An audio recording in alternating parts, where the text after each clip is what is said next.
విను బిడ్డా, నువ్వు నన్ను పిలిచావు కాబట్టే నేను నీ ముందుకొచ్చాను.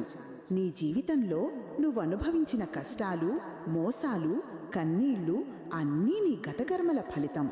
కానీ ఆ సమయం ఇప్పుడు ముగిసింది. ఇక మీదట నీ భవితవ్యం నా చేతుల్లో ఉంటుంది. నీ జీవితంలో ఉన్న అడ్డంకులు తొలగిపోతాయి. నీకు నష్టం చేసేవాళ్లు దూరమవుతారు.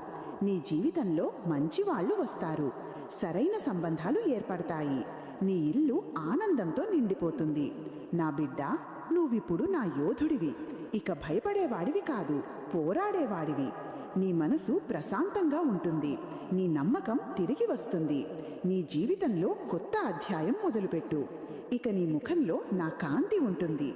నీ మాటల్లో నా శక్తి ఉంటుంది. నువ్వు ఎక్కడికైనా వెళ్ళినా వెలుగు విరజిమ్ముతుంది. నీ విజయము ఖాయం. అమ్మను నేను ఉండగా చింత ఎందుకు?